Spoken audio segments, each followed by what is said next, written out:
KBS 드라마 성경독실 가족 여러분, 안녕하세요. 안녕하세요. 네, 반갑습니다.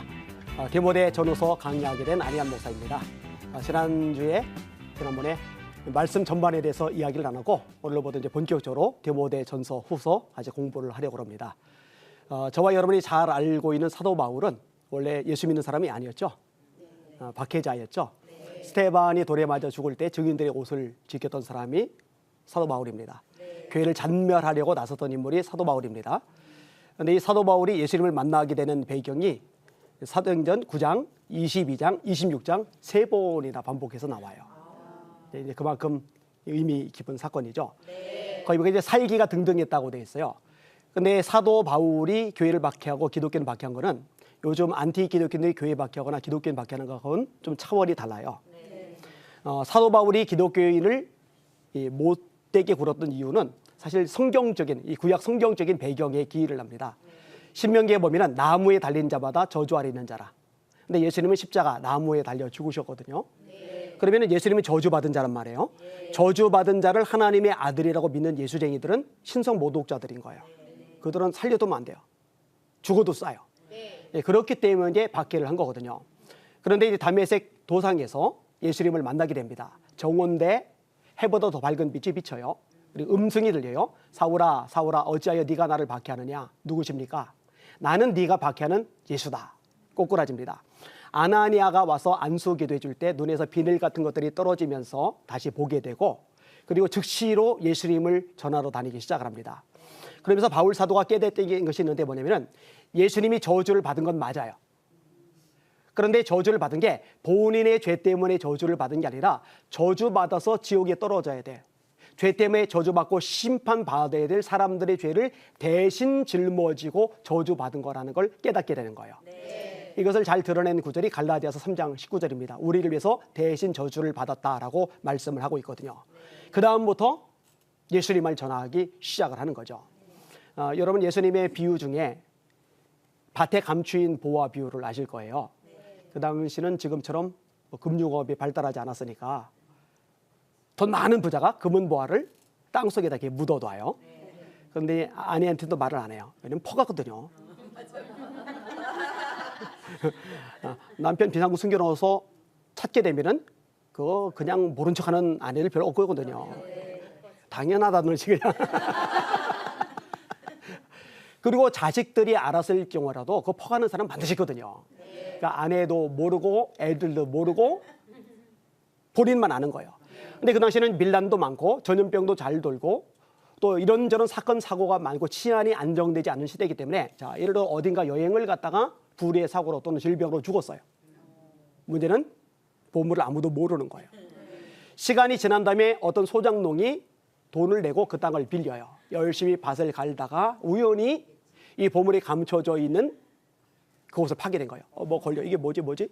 봤더니 금은 보화. 다시 묻어요. 다시 묻어야 돼요. 왜냐면 알려지면 땅 주인 거니까. 다시 묻고 돌아가서 자기의 소유를 다 팔아 그 밭을 사죠.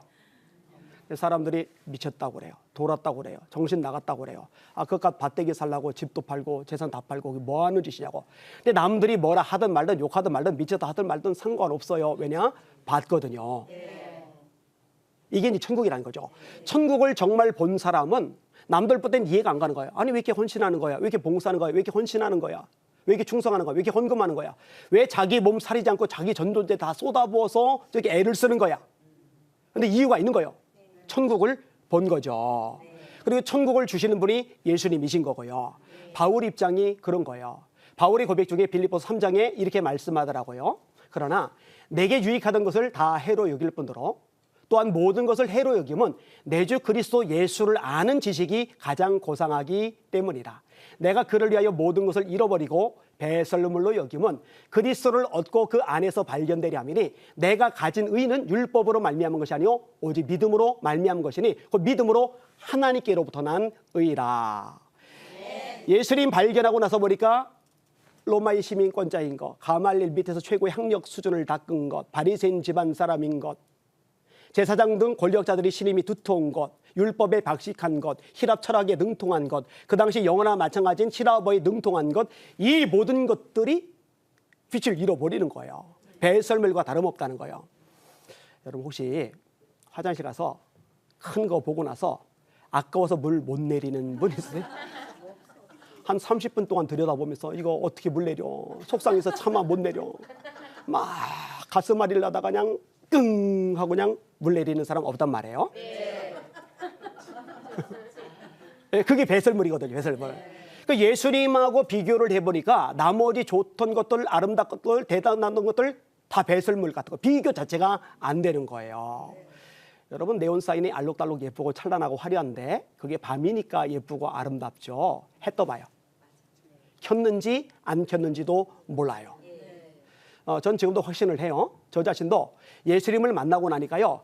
이전에 원하던 모든 것들이 사실 의미가 별로 없더라고요. 주님이 원하시고 주님이 기뻐하시는 일, 그게 이제 본질인 거죠. 그게 생명인 거죠. 1년 내내 52주 계속 말씀을 전하러 다녀요. 전하러 다니는데 불편한 게 좀 있어요. 지난 강의 때 말했듯이 제가 팔이 하나가 없잖아요. 그러다 보니까 오른손으로 다 해야 돼요. 얼마 전에 병원을 갔더니 이빨이 죄다 금이 갔대요. 단단한 거 질긴 거 먹지 말래요. 근데 왜 그러나 했더니 숙소에 가 있으면은 이 옷을 벗을 때 이거를 못 벗어요. 그래서 이빨로 이렇게 하고 이렇게 벗어야 돼요.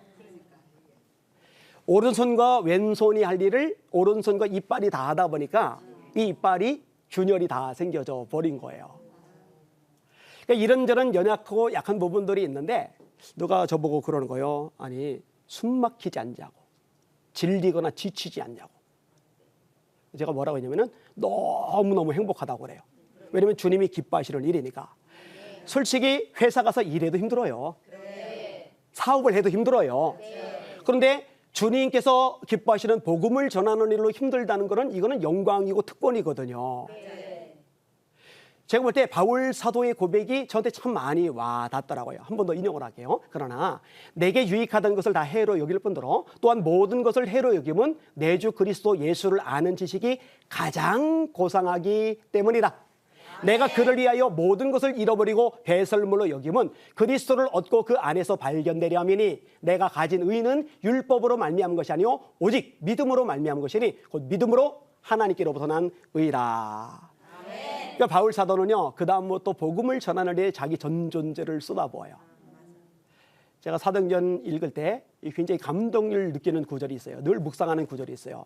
예루살렘에 가려는데요, 사람들이 말려요. 사도여 가지 마세요. 위험합니다. 분위기 안 좋습니다. 그때 바울 사도가 이렇게 말합니다. 보라, 이제 나는 성령에 매여 예루살렘으로 가는데 거기서 무슨 일을 만날는지 알지 못하노라. 오직 성령이 각성해서 내게 증거하시기를 결박과 환난이 나를 기다린다 하시나. 제가 한동안 이 구절 때문에 가슴앓이를 했어요. 왜냐? 바울 사도는 가는 데마다 결박이 기다려요. 환난이 기다려요. 근데 저는 이 아는 목사는 가는 데마다 호텔이 기다려요. 가는 데마다 맛있는 음식이 기다려요. 야, 위대한 사도 바울은 이렇게 결박과 환난이 기다리는데 나는 좋은 것만 기다리고 이거 이래도 되나? 양심에 막 가책이 느끼고 불편한 거예요. 그래서 어느 날 제가 선배 되신 목사님 보고 속에 계세요. 목사님, 나 참 불편해 죽겠어요.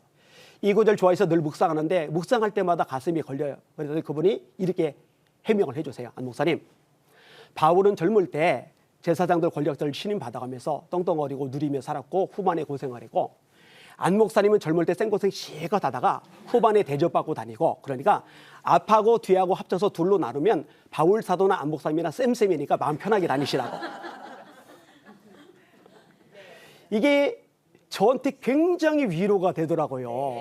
그래서 요즘은요, 편하게 자고 편하게 먹어요. 고맙습니다. 이해해 주셔서. 다시 인용할게요. 결박과 환난이 나를 기다린다 하시나 나의 달려갈 길과 주 예수께 받은 사명 곧 하나님의 은혜의 복음 증거하는 일을 맞추려면 나의 생명을 조금도 귀한 것으로 여기지 아니하노라. 나는 예루살렘에서 결박당할 뿐 아니라 죽을 것도 각오하였노라. 이 바울 사도가 이고니온 쪽에서 복음을 전하는데 유대인들이 싫어해요. 치려고 그래요. 소식을 듣고 도망을 가요. 루가오니아의 두 성 루스드로와 더베로 가요. 거기서 복음의 역사가 많이 일어나요. 이고니온 지역의 유대인들이 사람들을 끌고 루스드라까지 쫓아와서 돌로 바울을 치는데 죽이려고 치는 거니까 뭐 조그만 돌로 치는 게 아니에요. 그리고 진짜 숨이 끊어진 줄 알고 끌어서 성 밖에 내쳤다고 기록하고 있거든요. 여러분, 죽은 사람, 미운 사람 성 밖에 가는데 고이 들어서 하지 않죠. 끌었죠. 그러니까 얼굴이고 몸이고 생책이 많이 났을 거예요. 그리고 도망을 가요. 제자들이 둘러싸요. 바울이 꿈틀거리더니 일어나요. 그 다음에 놀라운 내용이 나오는데, 다음 날 한 달이고 한 주고 요양 생활을 하는 게 아니라 그 다음 날 또다시 복음을 전하러 돌아다녀요. 왜냐? 이 예수님은 세상 어떤 것과도 비교할 수 없는 최고의 가치거든요. 이것을 위해서라면 자기 생명도 아깝지 않다는 고백을 그대로 전하는 거예요. 그래서 이제 많은 교회를 세우게 되는 거죠. 그리고 또 많은 서신을 쓰게 되는 거죠. 그리고 서신들 중에 가장 후기에 쓰여진 서신이 이제 디모데 후서일 것이고, 그와 세트로 있는 게 디모데 전서일 것이고, 그래서 가장 완숙했을 때, 가장 성숙했을 때, 수많은 사역들 감당하고 나서 이제는 연로한 사도 바울이 애타는 마음으로 목회자인 디모데에게 썼던 서신, 그러니까 굉장히 읽을수록 은혜가 되고 감동이 됩니다. 제가 지난주에 부산에서 이제 집회를 인도했는데, 이제 요 강의 때문에 이런저런 할 일들이 있음에도 불구하고 계속 반복적으로 읽고 또 읽고, 왜냐면 제가 익숙해져야 강의할 때도 집중해서 제대로 강의할 수 있으니까. 근데 한 성경을 계속 반복해서 되버려서 도돌이해서 읽고 또 읽는데요, 읽을수록 이게 새로운 거 있죠. 사골도요 2번, 3번까지 괜찮지 10번, 20번 끓이면은 그거 못 먹거든요. 확실히 말씀이 사골보다는 나은 것 같아요. 계속 우러나오는 거니까 이 말씀으로 저도 여러분도 같이 은혜받는 시간이 될 줄 믿습니다. 자, 오늘 본문의 내용 1절과 2절을 먼저 같이 한번 읽어볼게요. 디모데전서 1장 1절과 2절 시작. 우리 구주 하나님과 우리의 소망이신 그리스도 예수의 명령을 따라 그리스도 예수의 사도된 바울은 믿음 안에서 참 아들 된 디모데에게 편지하노니, 하나님 우리 아버지와 그리스도 예수 우리 주께로부터 은혜와 긍휼과 평강이 내게 있을지어다. 편지거든요. 쓰는 주체는 사도 바울, 이 편지를 받는 대상은 디모데, 그리고 디모데는 목회자, 그래서 목회 서신, 디도도 목회자, 그래서 디도서도 목회 서신, 디모데 전서, 디모데 후서, 디도서 이 세 개를 가리켜서 목회 서신이라 이렇게 얘기하는 겁니다. 근데 바울이 편지를 쓰면서요, 모든 서신에서 굉장히 강조하는 내용이 있어요. 자기에 대해서 묘사를 하는데, 나 사도다. 자, 조금 인용을 해볼게요. 로마서 1장인데 예수 그리스도의 종 바울은 사도로 부르심을 받아 하나님의 복음을 위하여 택정함을 입었으니, 이 복음은 하나님이 그의 아들에 관하여 선지자들로 말미암아 성경에 미리 약속하신 것이라. 하나님의 종 바울은 사도로 부르심을 받아, 이렇게 언급을 해요. 갈라디아서 1장 1절입니다. 사람들에게서 난 것이 아니요 사람으로 말미암은 것도 아니요 오직 예수 그리스도와 그를 죽은 자 가운데서 살리신 하나님 아버지로 말미암아 사도된 바울은. 고린도서 1장 하나님의 뜻을 따라 예수 그리스도의 사도로 부르심을 받은 바울과 형제 소수대대는. 고린도서 1장 하나님의 뜻으로 말미암아 그리스도 예수의 사도된 바울과 형제 디모데는. 에베소서 1장 하나님의 뜻으로 말미암아 그리스도 예수의 사도된 바울은. 골로새서 1장 하나님의 뜻으로 말미암아 그리스도 예수의 사도된 바울. 하나님의 뜻으로 말미암아 사도가 되었다. 나 사도다. 하나님의 뜻대로 된 거다. 사람에게서 된 것 아니고, 사람으로 말미암은 것 아니고, 하나님이 나를 사도로 세우셨다. 지금 우리들은 사도 바울이 사도라는 거에 대해서 아무도 이의 제기를 안 합니다. 그런데 이 당시는 사도 바울에게 시샘 내는 사람도 있고, 공격하는 사람도 있고, 사도권 가지고 뒤 흔드는 사람도 있어요. 그래서 이 부분을 명확하게 다루는 거예요. 사실 12사도에서 가룟 유다가 예수님을 팔아먹고 목을 매달아 죽었는데 그 끈이 끊어지면서 창자가 태어나 죽었다라고 성경이 기록을 하잖아요. 이 유다 대신에 새로 가입된 12사도 중에 한 명이 마띠아입니다. 근데 이 마띠아를 뽑을 때 새로 사도를 선정하는 기준이 언급이 돼요. 이렇게 말씀합니다. 이러함으로 요한의 세례로부터 우리 가운데서 올려져 가신 날까지 주 예수께서 우리 가운데 출입하실 때에 항상 우리와 함께 다니던 사람 중에 하나를 세워 우리와 더불어 예수께서 부활하심을 증언할 사람이 되게 한다. 항상 우리와 함께 다니던 사람들 중에서, 예수님의 제자 그룹이 여러 층으로 나눠져 있어요. 예를 들어서 가장 친밀한 그룹층은 베드로, 야고보, 요한. 변화산에 올라가실 때 9명은 산 밑에 놔두고 이 3명만 데리고 올라가요. 야이로의 딸이 죽었을 때 이 3명만 데리고 안으로 들어가요. 겟세마네 동산에서 기도하실 때 이 3명만 데리고 안으로 들어가시고 예수님 돌 던질 거릴 만큼 떨어져서 기도를 하시죠. 요 가장 내부 그룹 이 3명, 그다음에 12제자 그룹, 그다음에 2명씩 짝지어 복음을 전하러 가게 하시잖아요. 70문도라고 하는 그 제자들. 그러니까 12제자 말고도 예수님을 따라다니던 제자들이 있어요. 그 중에 하나를 선택해서 유다를 대신할 사도가 되게 한다. 그런 얘기가 있는 거거든요. 근데 사도 바울은 이 70명의 그룹 안에도 끼지 않던 사람이에요. 그러니까 너 예수님 생애 따라다닌 적 없잖아. 직접 가르침 받은 적 없잖아. 70문도 중에 끼지 않았잖아. 너 마띠아도 아니잖아. 근데 네가 무슨 사도냐? 이렇게 말하는 사람들이 있어요. 그들에게 자신의 정체성을 명확하게 밝히는 거죠. 나 사도다. 하나님이 나를 사도로 만들어 주셨다. 다메섹 도상에서 만나주신 주님께서 사도로 세워주셨음을 이게 명확하게 밝히고 있는 겁니다. 자, 받는 대상은 디모데라고 그랬어요. 참 아들 된 디모데. 바울에게 훈련을 받았던 인물이 바로 이 디모데입니다. 빌립보서 2장 19절 내용입니다. 내가 디모데를 속히 너희에게 보내기를 주 안에서 바람은 너희의 사정을 알므로 안위를 받으려 함이니 이는 뜻을 같이하여 너희 사정을 진실히 생각할 자가 이밖에 없습니다. 이 바울이 특별히 아끼고 소중히 여기는 디모데인 겁니다. 자, 이 디모데에게 인사를 하면서 중요한 단어들이 등장을 해요. 이 단어들은 바울 서실 초반에 계속 반복적으로 등장을 합니다. 은혜, 평강, 그리고 오늘 본문에는 긍휼이 이제 하나가 더 들어가요.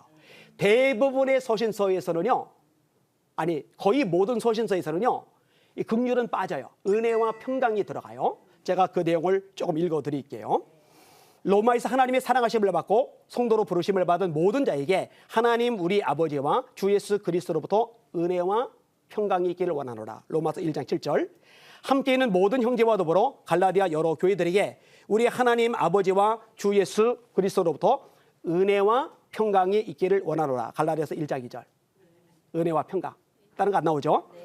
고린도서 1장 2절. 고린도인은 하나님의 교회 곧 그리스도 예수 안에서 거룩하여지고 성도로 부르심을 받은 자들과 또 각처에서 우리 주 곧 그들과 우리 주 되신 예수 그리스도의 이름을 부르는 모든 자들에게 하나님 우리 아버지와 주 예수 그리스도께로부터 은혜와 평강이 있기를 원하노라. 고린도서 1장 2절. 하나님 우리 아버지와 주 예수 그리스도로부터 은혜와 평강이 있기를 원하노라. 빌립보서 1장 2절. 하나님 우리 아버지와 주 예수 그리스도로부터 은혜와 평강이 너에게 있을지어다. 에베소서 1장 2절. 하나님 우리 아버지와 주 예수 그리스도로부터 은혜와 평강이 너에게 있을지어다. 골로새서 1장. 골로새에 있는 성도들 곧 그리스도 안에서 신실한 형제들에게 편지하노니 우리 아버지 하나님으로부터 은혜와 평강이 너에게 있을지어다. 데살로니가서 1장 2절. 하나님 아버지와 주 예수 그리스도로부터 은혜와 평강이 너에게 있을지어다. 심지어 다른 서신 말고 동일한 목회 서신인 디도서에도 긍휼은 안 나오고 은혜와 평강만 나와요. 같은 믿음을 따라 나의 참 아들 된 디도에게 편지하노니 하나님 아버지와 그리스도 예수 우리 구주로부터 은혜와 평강이 내게 있을지어다. 이 은혜와 평강에 대해서 다루고 특별히 왜 디모데 전후서에서 긍휼을 하나 더 추가했는지 그 부분을 이야기하도록 하겠습니다. 자, 이 은혜와 평강은 우리 예수 믿는 사람들에게 아주 본질적인 요소예요. 은혜와 평강이 없으면 신앙생활 자체가 불가능합니다. 그래서 너에게 은혜와 평강이 있을지어다. 모든 서신에 빠지지 않고 이 축복의 선언이 들어가는 거거든요. 여러분, 저와 여러분들이 구원받고 하나님의 아들과 딸이 되는 건 우리의 공로가 아니죠. 율법의 행위가 아니죠. 우리의 선함이나 인격이 아니죠. 이건 하나님의 은혜입니다. 너희가 그 은혜를 인하여 믿음으로 말미암아 구원을 얻었나니 이것이 너희에게서 난 것이 아니요 하나님의 선물이라. 행위에서 난 것이 아니니 이는 누구든지 하나님 앞에 자랑하지 못하게 하려 하심이라고 에베소 2장 8절과 9절에 말씀하잖아요. 은혜라는 거예요. 은혜. 바울 사도가요 참 대단해요. 영향력이 있어요. 그만큼 영안이 열리고 위대하게 쓰임받은 사람이 없어요. 그런데 정작 그 입에서 나가는 고백을 보면 놀랍습니다. 그러므로 내가 다름질하기를 향방 없는 것 같이 하지 아니하고 싸우기를 허공을 치는 것 같이 하지 아니하여 내가 내 몸을 쳐서 복종하게 하면 내가 남에게 전판 후에 도리어 자신이 버림을 당할까 두려워하기 때문이라.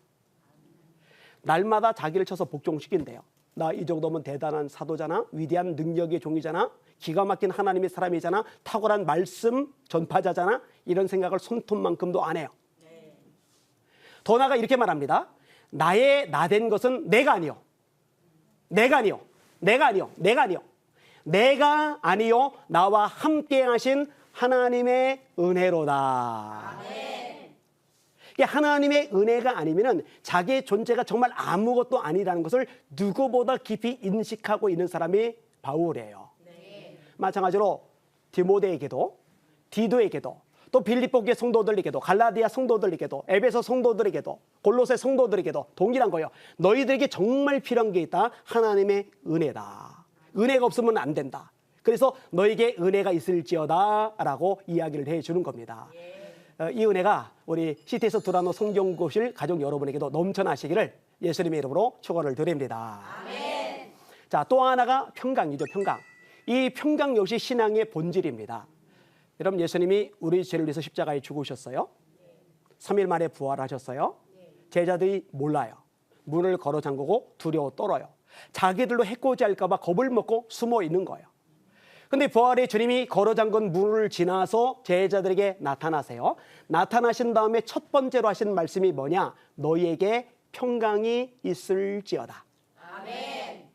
두 번째도 너희에게 평강이 있을지어다. 아멘. 그 다음에 숨을 내쉬며 가라사대 성령을 받으라. 너희가 네 죄든지 사하면 사여질 것이요 네 죄든지 그대로 두면 그대로 있으리라. 그리고 이제 승천 전에 또 성경 말씀을 하시죠. 그런데 부활 직후에 제자들 보고 하시는 말씀은 평강이에요. 평강. 주님은 주님의 종들이 평강하길 원해요. 담대하길 원해요. 세상에서는 너희가 환난을 당하나 담대하라. 내가 세상을 이겨노라. 요한복음 16장 말씀이죠. 요한복음 14장 1절에 너희는 마음에 근심하지 말라. 하나님을 믿으니 또 나를 믿으라. 내 아버지 집에 거할 곳이 많도다. 내가 너희를 위하여 거처를 예비하러 가노니 가서 거처를 예비하면 내가 다시 와서 너희를 내게로 영접하여 나 있는 곳에 너희도 있게 하리라. 아멘. 이 평강의 소중함을 바울도 아는 거예요. 빌립보서 4장 6절 7절 유명한 구절이죠. 아무것도 염려하지 말고 오직 모든 일에 기도와 간구로 너희 구할 것을 감사함으로 하나님께 아뢰라. 그리하면 모든 지각에 뛰어난 하나님의 평강이 그리스도 예수 안에서 너희 마음과 생각을 지키시리라. 아멘. 이 구절 참 좋아요. 여러분, 하나님의 평강이 생각을 지켜주면요, 어떡하지 큰일 났네 두통 오고 막 이거 없어요. 상쾌해지죠. 하나님의 평강이 마음을 지켜주면은 담대해지죠. 평안해지죠. 이거 경험해야 돼요, 사실. 시편 34장에 34편에 하나님의 선하심을 맛보아 알지어다. 참 재미있는 구절이 나와요. 맛보아 알지어다. 자, 수박에 대해서 논문을 읽어요. 감이 안 와요. 책을 읽어요. 감이 안 와요. 한 입 딱 먹었더니 이게 수박이네. 맛을 보면 알아요. 하나님에 대한 것도 마찬가지예요. 하나님의 선하심 들어요. 근데 비상적이란 말이에요. 들어요. 근데 멍멍하단 말이에요. 근데 내가 경험하면, 내가 체험하면은 이게 하나님의 역사구나. 이게 하나님의 선하심이구나. 이게 하나님의 평강이구나. 이게 알 수 있거든요. 네. 이 경험하는 게 사실 신앙의 복이죠. 제가 몇 년 전에 큰일을 좀 겪었어요. 앞이 안 보이는 거예요. 뒤에서도 사람들이, 성도들이 안 보여요. 책을 보는데 글씨가 안 보여요. 운전을 하는데 차 번호 4개 중에 가운데 2개가 날아가고 양쪽 끝에 2개가 달라붙어요. 2개만 보여요.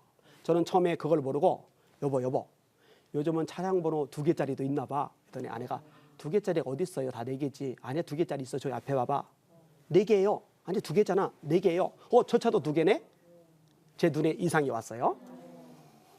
강남 성심병원에 가서 눈 검사를 싹 했더니 의사가 사진 보더니 눈에 이상이 전혀 없대요. 아무래도 뇌가 의심된대요. 큰 병원 가래요. 그래서 이제 아산병원에 가서요, 뇌 MRI를 찍는데, 아세요? 뇌 MRI? 이 커다란 통 속에 이렇게 들어가서 또 삐삐삐삐 드륵드륵 40분 하고 나면 막 휘청휘청하고 어지럽고 그런데 그렇게 음파를 쏴서 두개골 안에 뇌 사진을 찍어내는 거예요. 근데 의사가 사진을 보더니 끔찍한 진단을 내리는 거예요. 뇌종양.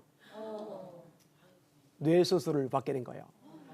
여러분 이 뇌 안에는 중요한 신경이 많아요. 아기들이 넘어지면 피가 나요. 혈관 여러 개 터진 거예요. 괜찮아요. 후시딘 마데가솔 발라주고 데일밴드 붙여주면 안 물어요. 근데 이 뇌 속에는 조그만 핏줄 하나만 터져도 뇌출혈. 신경 하나만 잘못 건드려도 하반신 마비, 상반신 마비, 오른쪽 마비, 왼쪽 마비, 청력 상실, 시력 상실, 언어 상실. 그러니까 굉장히 위험하단 말이에요. 여자들 이제 근종 수술을 많이 하는데 사실은 뭐 악성 아니면 큰 문제가 없잖아요. 근데 이 뇌 속에 있는 거는요, 이번에 수술하면서 알게 된 건데 1cm만 넘어가도 이게 거대 종양이더라고요. 1에서 2.5cm까지. 제 머릿속에 있는 녀석은 잘 컸더라고요. 4cm가 넘어요. 여기 이제 시신경을 이제 끊어먹기 직전인 거예요. 근데요, 이때 붙들었던 게 이제 말씀인데 마태복음 10장에 주님이 이렇게 말씀하세요. 참새 2마리가 한 아사리온에 팔리지 않느냐. 그러나 너희 천부께서 허락하지 아니하시면 그 하나라도 땅에 떨어지지 아니하리라. 너희는 너희 머리털까지 세신 바 되었나니 두려워하지 말라. 너희는 많은 참새보다 귀하니라. 아멘. 좀 죄송한 얘기인데 제가 머리숱이 되게 많아요. 미용사들이 머리 깎다가 이런 머리 가진 사람 처음 본다고 얘기할 때가 많아요. 비를 맞아도 틈이 안 보일 정도니까. 그러니까 그 말씀이 저한테 은혜가 돼요. 네 머리털까지 세신 바 되었다. 내가 남보다 숱이 훨씬 많으니까 관심이 좀 많으시겠네. 참새조차도 하나님의 허락 없이는 안 떨어지는데 하물며 너희일까 보냐 믿음이 적은 자들아. 뒤에 그렇게 이어지거든요. 누가복음에 보면은 참새 5마리가 두 아사리온에 팔려요. 성경 오류다. 성경 모손이다. 한 아사리온에 2마리면 두 아사리온에 4마리여야지 어떻게 두 아사리온에 5마리야. 성경 틀린 거 아니냐. 그거로 경제관념을 모르는 거예요. 떡볶이 5,000원어치 사 먹을 때하고 떡볶이 10,000원어치 사 먹을 때하고 10,000원어치 사 먹으면 5,000원어치 사 먹을 때 2배만 주는 게 아니라 많이 샀다고 오돌뼈도 썰어주고 순대도 넣어줘요. 그죠? 아사리온 작은 돈이란 말이에요. 작은 돈에 2마리나 팔리는 싹 빠진 참새. 두 아사리온에 4마리 더움으로 1마리 주만큼 싹 빠진 참새. 그 당시 예수님 말씀 듣는 사람은 감이 딱 와요. 그렇지 무지 싸지. 이 싼 참새조차도 하나님 허락 없이 땅에 떨어지는데 하물며 너희일까 보냐 믿음이 적은 자들아. 그렇죠. 하나님 허락 없이 참새도 안 죽는데 내가 죽음 때문에 겁먹을 이유는 없잖아요. 위로가 되는 거죠. 그리고 굉장히 중요한 걸 하나 더 깨달았는데 그게 뭐냐면요. 예수 믿는 사람은요. 설사 수술받아 최악 죽어도 최상인 천국이 보장돼요. 야, 이 예수 영접한 건 복 중의 복이구나. 이게 최고의 특권이구나. 이걸 이제 알게 된 거예요. 자, 그래서 걱정 안 하고 염려 안 하고 룰루랄라 하고 있는 중에 일이 또 터졌어요. 글쎄 얼마 전부터 아프던 이 목이 급속도로 악화가 되면서 꼼짝을 못해요. 앉아도 아프고 서도 아프고. 주일날 이게 심해졌는데 설교를 할 수가 없어요. 그래서 보목사님한테 연락해서 1부 예배, 2부 예배 설교하게 하고 뭐 서도 아프고 앉아도 아프고 누워도 아프니까 소파 끝에 걷고 이러고 장모님들에서 놀라서 올라오시고 이제 병원에 가요. 의사가 목 디스크래요. 뇌 수술 앞두고 목 디스크가 왔어요. 일단은 목을 좀 치료해야 되니까 물리치료를 받는데 여러분 말씀이 맞아요. 하나님의 평강이 그리스도 예수 안에서 너희 마음과 생각을 지키시리라.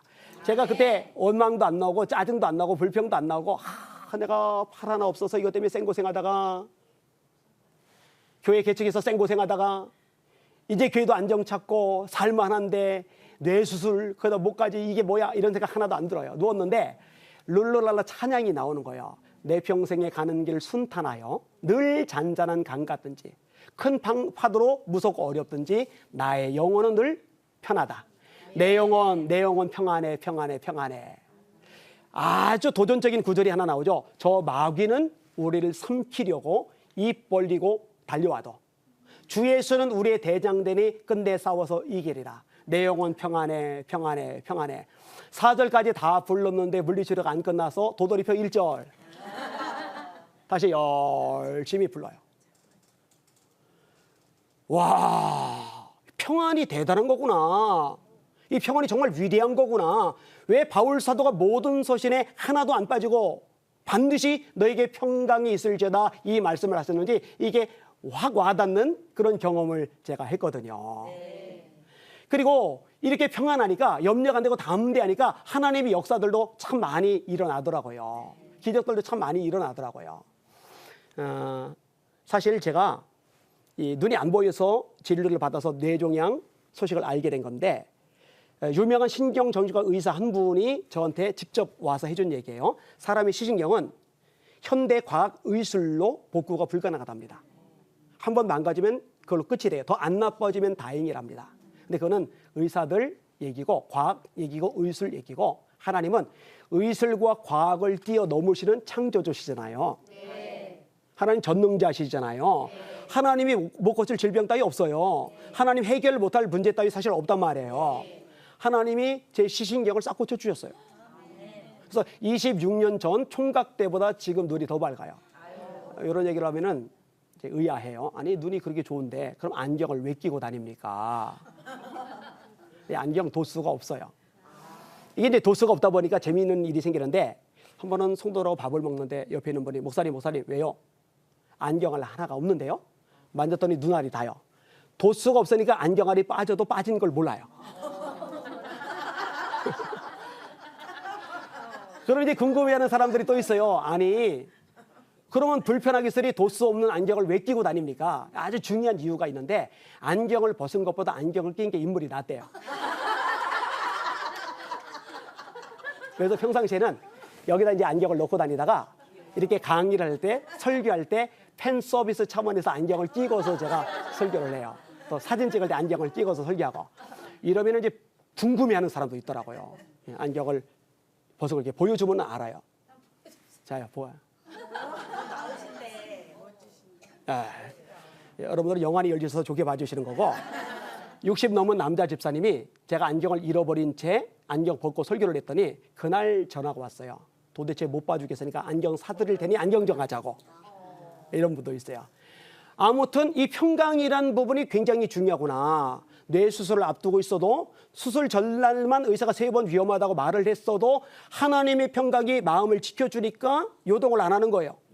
한 번 더 인용할게요. 아무것도 염려하지 말고 오직 모든 일에 기도와 간구로 너희 구할 것을 감사함으로 하나님께 아뢰라. 그리하면 모든 지각에 뛰어난 하나님의 평강이 그리스도 예수 안에서 너희 마음과 생각을 지키시리라. 아멘. 너에게 은혜와 평강이 있을지어다. 아멘. 자, 그런데 다른 서신은 아까 읽어드린 대로 100% 은혜와 평강이에요. 근데 디모데전서, 디모데후서 이 디모데서만 딱 하나가 더 추가가 돼요. 그게 긍휼이거든요. 긍휼이 있는 자에게는 긍휼이 있는 심판이 있고 긍휼이 없는 자에게는 긍휼이 없는 심판이 있으리라. 예수님이 호세에 쓴 말씀을 인용하세요. 나는 긍휼을 원하고 번제를 원치 아니하며 번제보다 하나님을 아는 것을 원한다.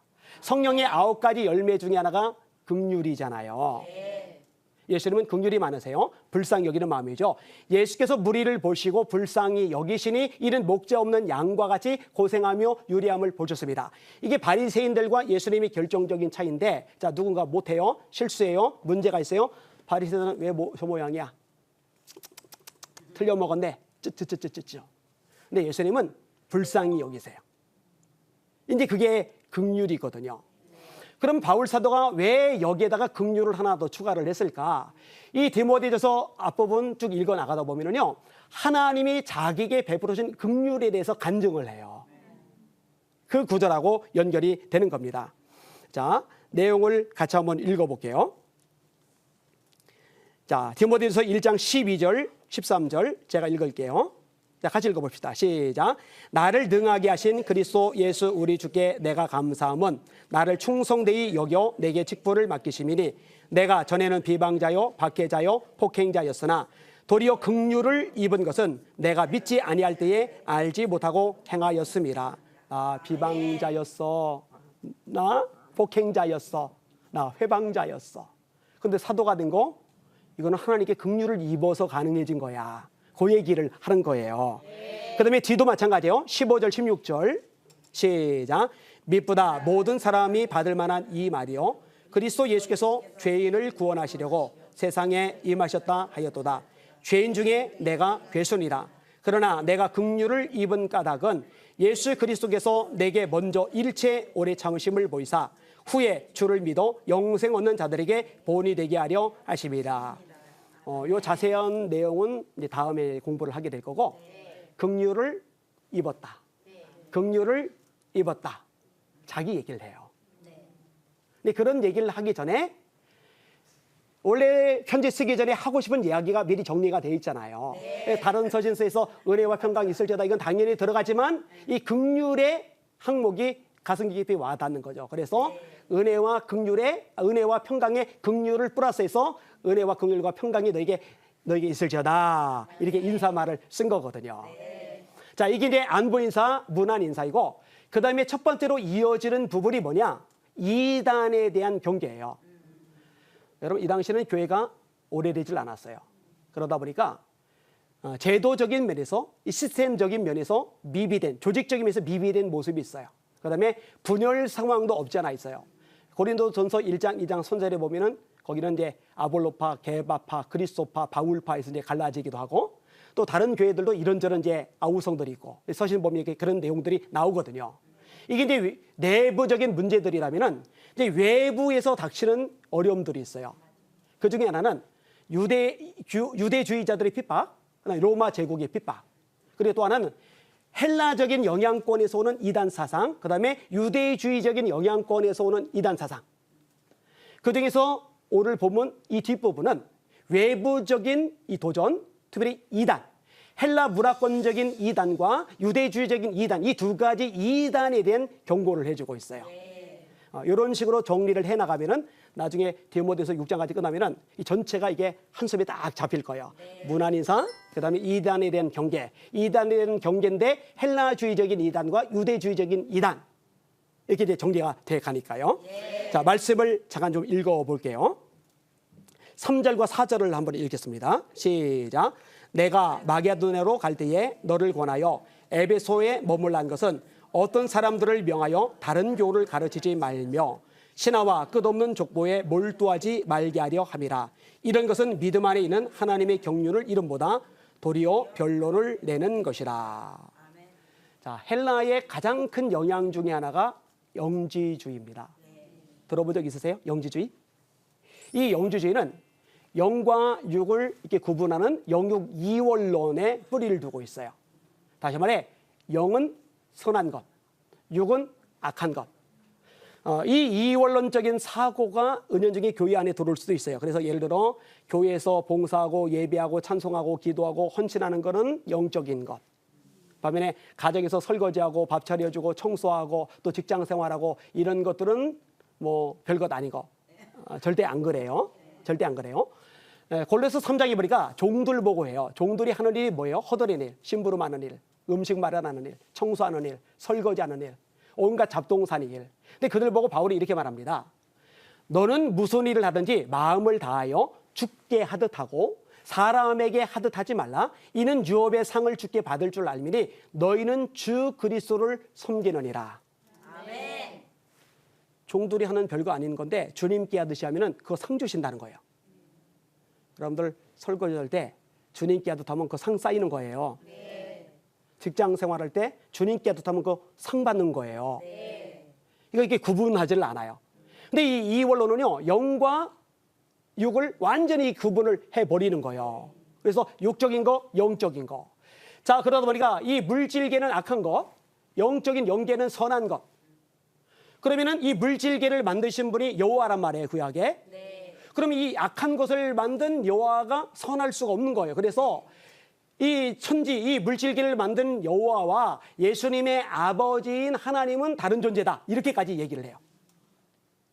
이단 맞잖아, 이단. 이 헬라적인 문화의 영향을 받은 거거든요. 이러다 보니까 예수님에 대해서도 문제가 발생을 하는데, 자, 예수님도 사람이 되셨잖아요. 몸을 입고 이 땅에 오셨잖아요. 요한복음 1장 14절. 말씀이 육신이 되어 우리 가운데 거하심에 우리가 그의 영광을 보니 아버지의 독생자의 영광이요 은혜와 진리가 충만하더라. 말씀이 육신이 되었다. 사람이 되었다. 이게 이사야 9장 6절의 예언의 성취잖아요. 이는 한 아기가 우리에게 낳고 한 아들을 우리에게 주신 바 되었는데 그의 어깨는 정사를 메었고 그 이름은 기묘자라 모사라 전능하신 아버지라 평강의 왕이라 영존하시는 하나님이라 할 것입니다. 아기로 오셨어요. 육신을 입고 한 사람으로 오셨어요. 근데 그분이 하나님이래요. 그분이 기묘자래요. 그분이 모사래요. 그분이 아버지래요. 그 예수님에 대한 얘기거든요. 근데 영지주의자들은 이 물질이 육이 악한 거니까 어떻게 이걸 풀어나가느냐. 예수님이 정말 사람의 몸, 악한 육의 몸을 입고 이 땅에 오신 게 아니라 육의 몸을 입고 오신 것처럼 보여진 거다. 그래서 가현설. 결국 십자가의 죽음, 이 고난도 진짜 죽은 게 아니라 육신이 진짜 죽은 게 아니라 그렇게 보여진 거다. 이렇게 가르치는 거예요. 이단 맞잖아요. 이건 잘못된 거예요. 이사야가 예수님의 고난을 예언을 합니다. 이사야 53장 4절과 5절과 6절. 그는 실로 우리의 질고를 지고 우리의 슬픔을 당하였거늘 우리는 생각하기를 그가 하나님에게 징벌을 받아서 고난을 당한다 하였노라. 그가 찔림은 우리의 허물 때문이요 그가 상함은 우리의 죄악 때문이라. 그가 징계를 받음으로 우리가 평화를 누리고 그가 채찍에 맞음으로 우리가 나음을 입었도다. 우리는 다 양 같아서 그릇 행하여 각기 제 길로 갔거늘 여호와께서는 우리 무리의 죄악을 그에게 담당시키셨도다. 아멘. 이 영지주의 잘못된 거예요. 이단입니다. 자, 이 신화라는 것도 역시 마찬가지죠. 잘못된 가르침인 거예요. 그 다음에 끝없는 족보에 대한 것도 역시 마찬가지예요. 그 당시 헬라 문화권 속에서 신적인 기반을 두는 거예요. 우리는 아폴론에게서, 우리는 아테네에게서, 우리는 헤라에게서, 우리는 아프로디테에게서, 우리는 제우스에게서 뿌리를 두고 있다. 그런 신적인 어떤 가치를 가지고 있다. 그거 아무것도 중요하지 않거든요. 이거 경계하라라고 이야기를 해주는 거예요. 그 다음에 이제 유대주의적인 이단은 뭐냐면 율법주의인데 여러분 이 율법주의라는 건 뭐냐면요. 예수님을 믿는 것만 가지고는 모자라다. 그러니까 예수님을 믿는 것 플러스 할례도 받아라. 예수님을 믿는 것만 가지고는 충분하지 않다. 그러니까 예수님 믿는 것 플러스 율법도 지켜야 된다. 이게 율법주의예요. 사도회의가 사도행전 15장에 언급이 되는데 이 율법주의 문제를 해결하는 첫 회의거든요. 바울 사도가 이 부분하고 진짜 목을 걸고 싸워요. 갈라디아서 보면은 우리가 너에게 전한 복음 외에 다른 복음을 전하면 저주를 받을지어다. 우리나 하늘에서 내려온 천사라 할지라도 다른 복음을 전하면 저주를 받을지어다. 이 다른 복음은 뭐냐? 예수님만으로 충분하다가 아니라 예수님 플러스 율법, 예수님 플러스 할례, 이걸 다른 복음이라고 하는 거거든요. 여러분 예수님만으로 충분합니다. 예수님의 뭔가 플러스 시키면 안 되는 거예요. 그러면 율법은 악한 거냐? 율법은 쓸모없는 거냐? 아니에요. 오늘 본문에 보니까 율법의 기능도 아주 명확하게 언급이 되고 있어요. 알 것은 이것이니 율법은 옳은 사람을 위하여 세운 것이 아니요 오직 불법한 자와 복종하지 아니하는 자와 경건하지 아니한 자와 죄인과 거룩하지 아니한 자와 망령된 자와 아버지를 죽이는 자와 어머니를 죽이는 자와 살인하는 자며 음행하는 자와 남색하는 자와 인신매매를 하는 자와 거짓말을 하는 자와 거짓 맹세하는 자와 기타 바른 교훈을 거스리는 자를 위함이니. 다시 말해 율법은 중요한 기능을 하는데 죄를 죄로 드러나게 하는 기능을 해요. 여러분 예전에 어떤 산에서 개를 키우는 농장이 있는데 오물을 흘려보내요. 근데 경찰이 단속을 안 해요. 왜 안 하나 했더니 관련 법안이 없대요. 근데 법안이 만들어지고 나면은 죄라는 것이 명확하게 드러나요. 법의 기능은 죄로 명확하게 드러내는 기능을 하는 거예요. 바울 사도는 로마서 7장에서 율법도 거룩하며 의로우며 선하다. 악한 게 아니에요. 선한 거예요. 단 율법으로 구원받는 게 아니에요. 율법은 예수 그리스도께 인도하는 초등교사다. 무슨 말이냐? 율법으로 자기가 죄인됨을 알아요. 죄인됨을 알고 나서 보니까 구주가 필요한 거예요.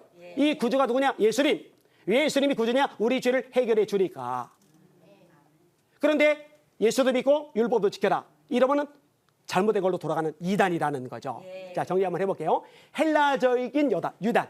잘못된 문화와 가치관이 흘러 들어온 거예요.